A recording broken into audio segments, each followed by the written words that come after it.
with the agency, but my goal is to solve this piece. And I will say, even with all that, with tears at the end there, we are prepared because we were built for this. We have never abandoned this as our core mission, and we continue to try and add capacity over the years. Thank you very much, Chief. Appreciate that. Appreciate you being here. Appreciate your.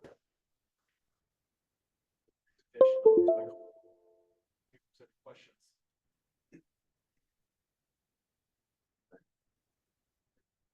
Please go ahead, Commissioner. Yeah, it's good to see the water system that you have, and you seem to be well prepared in that arena. But what about getting around during a time like an earthquake like that? As far as falling structure, road hazards, and things like that. Is there anything put in place have ahead of time to address that? That will require, again, the initiative of coming out from the area, so they will have to be a survey of the area and laid out the parts that are not passable, so that we all understand that situation, awareness of city. Not buying those rights without preference. You can't trust it. I would imagine the city being built on a grid always gives you other options for access. I know that through our wildfires in Sonoma County, there's been places where obviously dead end roads that really just crimp that and make that much more difficult. Any other questions, Chief? Thank you so much for being here. I mean, again, I'm thinking about all the other communities within the state that are really behind the curve in terms of getting anything to back up the system. I'm also a chair of the Sonoma Water. We have 600,000 customers. We are constantly doing hazard mitigation upgrades, usually seismic, but I can say we're always playing catch up and just rolling the dice in terms of when that next one hits and where it hits and what's going to be cut off and what's not. So again, getting back to the theme of the day, which is the investments and the money that's needed, but very much appreciate what San Francisco's done. Thank you. Thank you. With that, we're moving on to project updates. Thank you very much. I will give very brief overviews of each of the projects that we have ongoing. The first part will be about the Ferndale Turkey project. As you recall, there are 3 parts to that project. Part 1 was finished. That was the understanding impediments to local recovery in Rio Del report. However, the commission did ask us to follow up on a couple of items. So I do have John Ketching here from the California Specialized Training Institute to talk to us real briefly about one of those deliverables.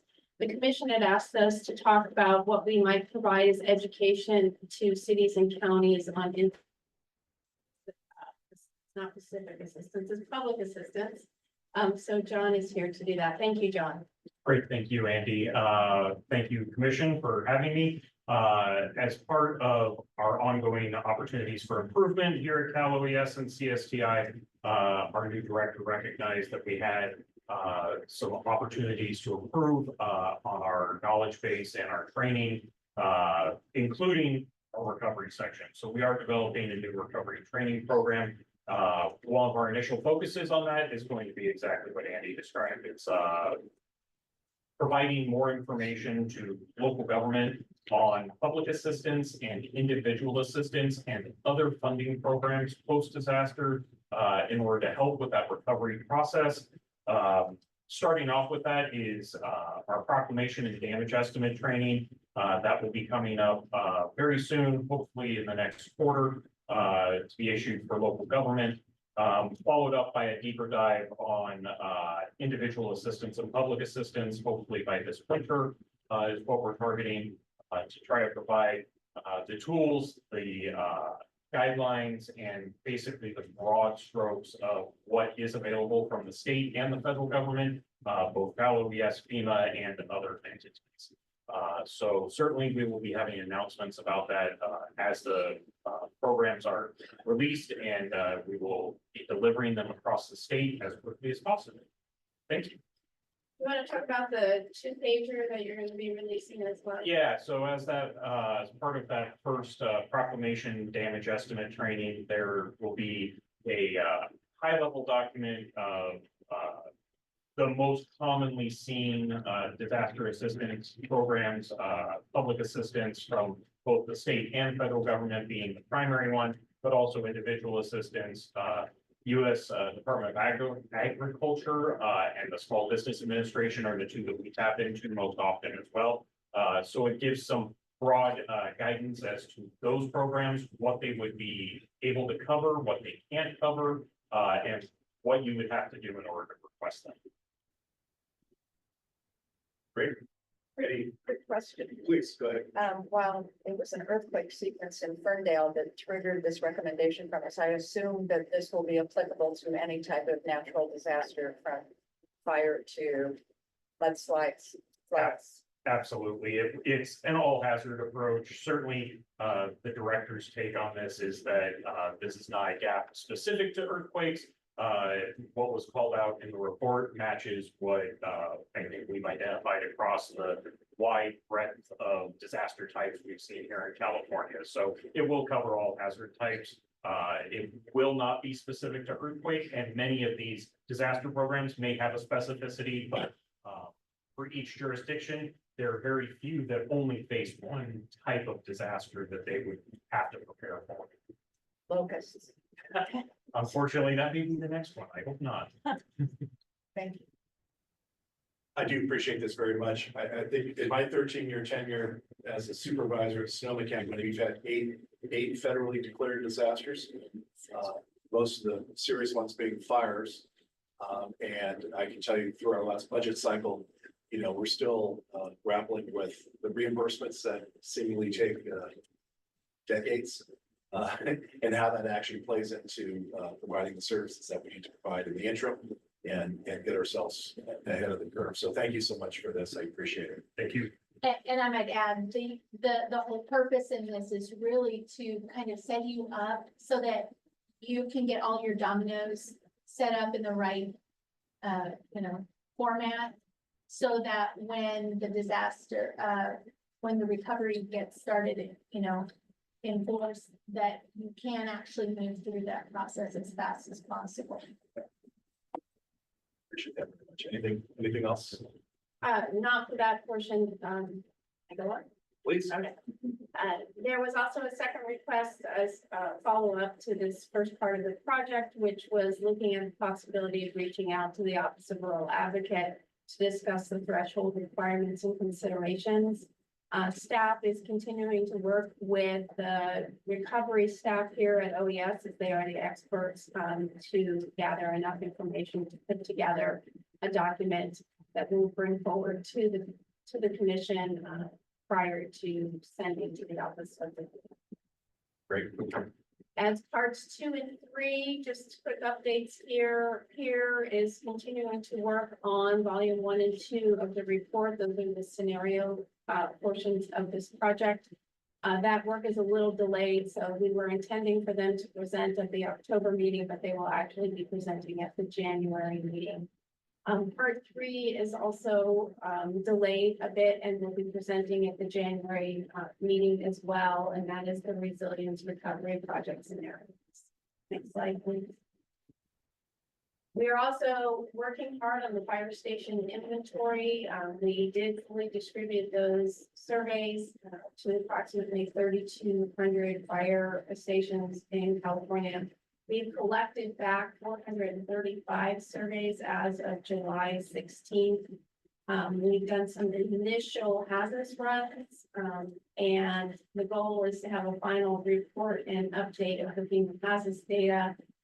We are a bit behind schedule, and now we have hit fire season, which we all are watching the news and knowing that fire season is unfortunately gone off to a hot start.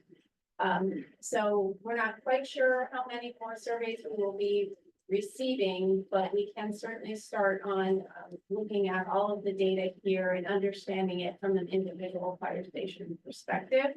And then we'll get back to you.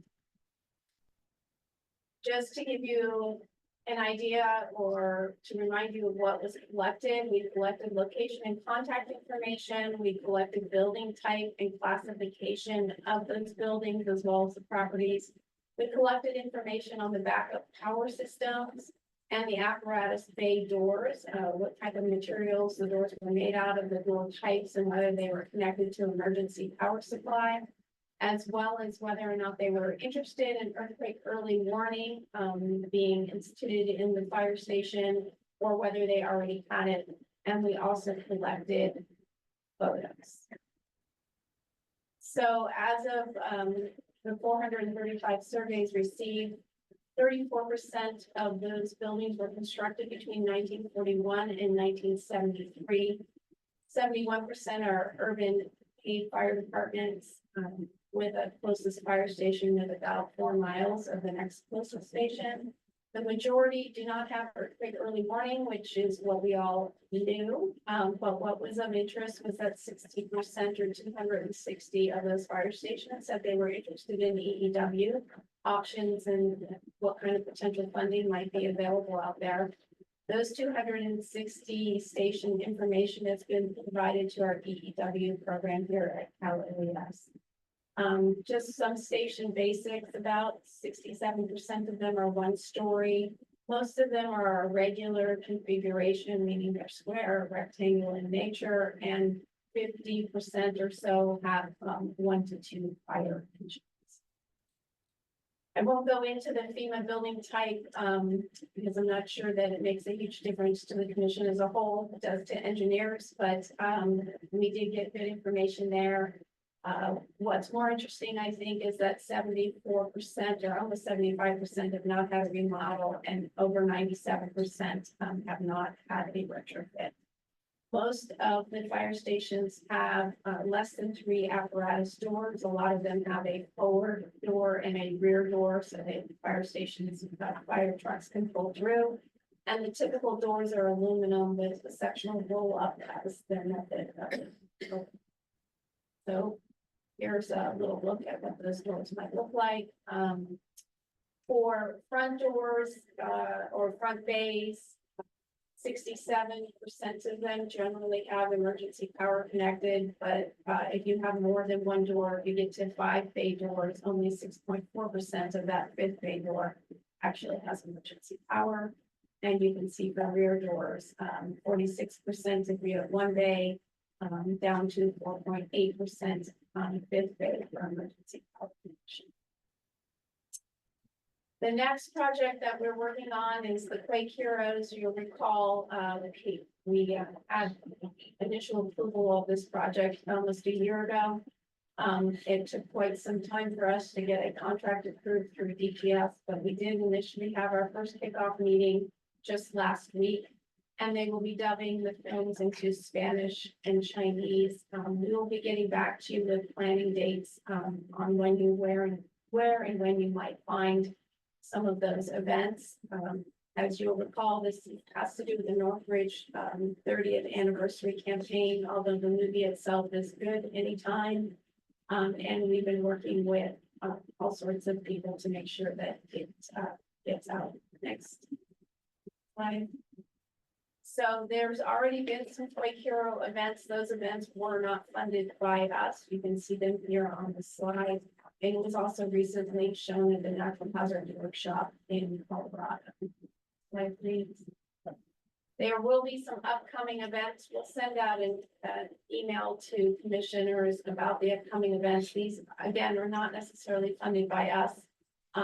But we will also keep the commission apprised of whatever events are coming up once they're decided upon and where they'll be, so that you may get information to any constituents that are interested. As a reminder, there will be 10 expos in underserved communities through May of 2025 that will be funded by the The next project is our Shake Table project. There's really not much of an update. They're just working through their process here. And our contract was continued through December 31st of 2025. We expect the shake table test to occur next summer, and the commission will be invited to come do that. Shake. The mobile home building code project, you'll recall that at the last meeting, we gave approval for us to increase that grant amount to $450,000. That project was submitted through the Brick Building Code Plus Up program. We were very excited to announce that we were approved for round one of that project on July 2nd, which means we've been identified for further review. Just for information, $2 million was available for each state. And there were only 129 projects selected nationwide, so they're pretty exciting. What happens next is we'll be awaiting round two review from FEMA Region 9. No date yet on here. And I believe this is the last project that we've been working on. This is the Earthquakes and Climate Change Workshop that was approved, I believe, the last meeting. We've been holding monthly planning meetings with USGS, CGS, and FEMA Region 9. The topics are under development, and we will get back to you as we have better information on dates and times when that workshop will occur. Great. Any questions on anything that's been presented through the updates? Not seeing any. Oh, please go ahead. So that's back on the fire station inventory. Significant percentage of our existing who were reported in were built prior to the North River. No. In early prior to the early 1970s, which means they are in desperate need of retrofits in our emergency category. Yes, so we'll State that might be important.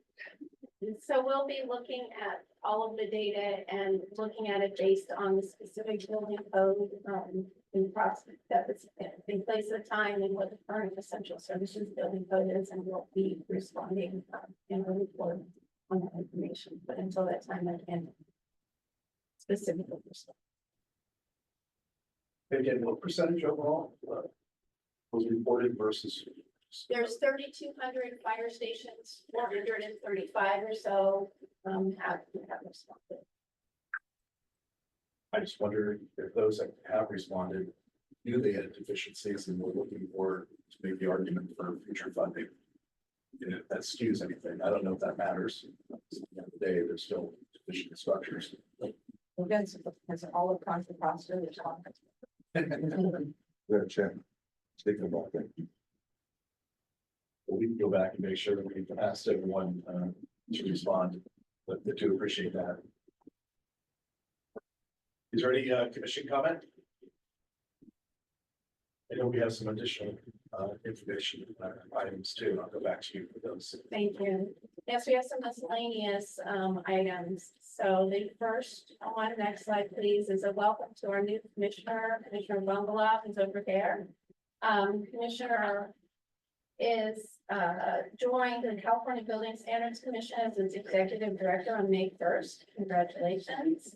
He has over 15 years of experience using and developing building codes and standards, and he started in 2008 as a building inspector and began his state service with the California Department of Housing and Communities Development in 2010. Welcome to the commission, Commissioner Butler. Next slide, please. We'd also like to welcome Nicole Mendoza. Nicole's over there. Say hello, Nicole. Nicole joined us just about 90 days ago.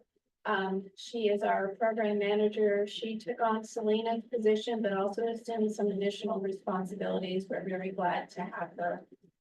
Welcome, Nicole.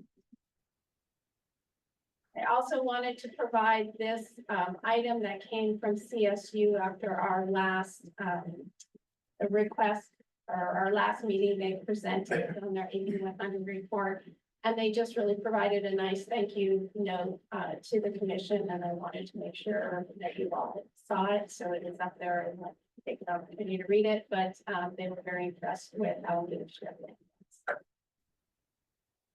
And then we have a couple slides here on recognition that was provided to Commissioner Miyamoto.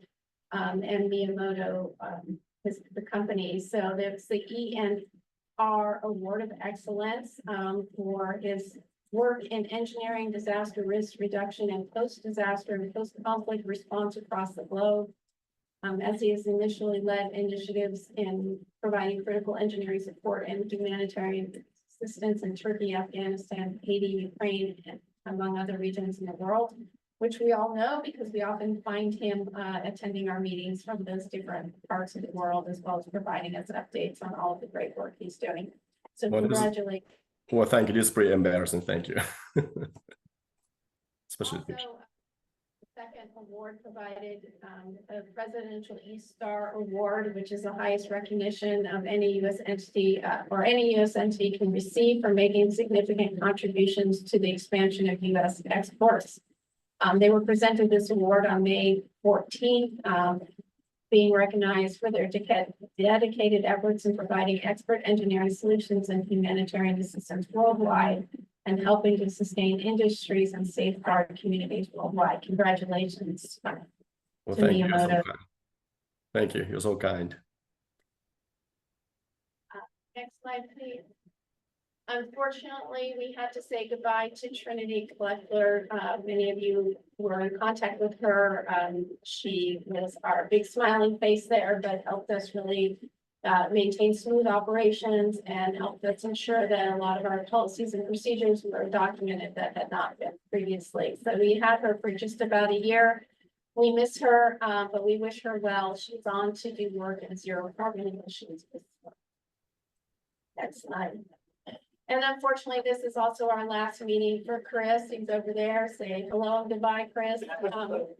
Chris has been our fire station inventory guru. He's learned all of the software needed to collect the information and do the ArcGIS plotting. We're going to miss Chris. He is also off to do other grants work in wildfires. So we wish him well, but we're sorry to see him go. And that concludes my commission. Well, thank you for that, Chris. Thank you so much for your work. Very much appreciate that. Welcome. And welcome, Commissioner. It's great to have you here. And with that, if there's no other comments from my colleagues, I will ask if there's anyone from the public who'd like to speak on any items that are not on the agenda today.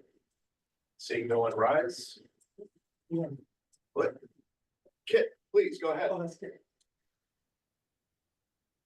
Yeah, just quickly, Dr. Charles Scawthorne, I don't know, he's here, he left now, but his presentation is a very critical one. I felt it's really the impact of the California hazard piece, and also he had a solution about the very cost effective, talking about $750, talking about $50, that kind of things.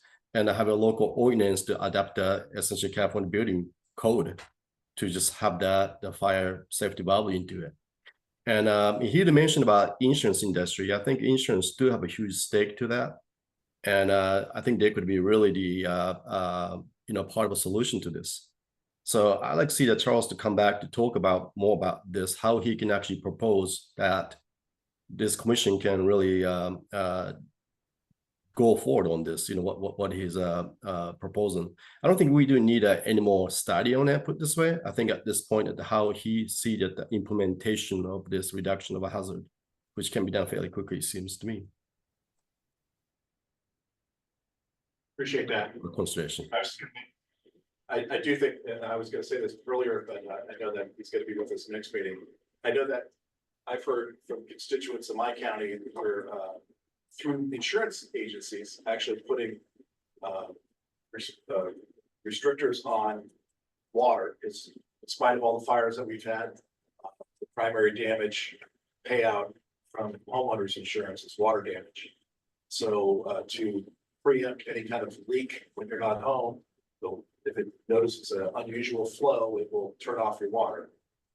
And it's funny that they would invest in that, but not also invest in the gas shutoffs, which actually, perhaps it's the, frequency of the location, I guess, that they're doing some math, but we can keep pushing. So appreciate that comment.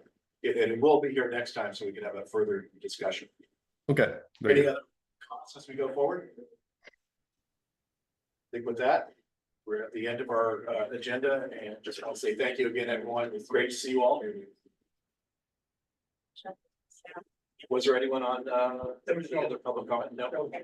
We're good. All right, we're adjourned until next time. Thank you. October.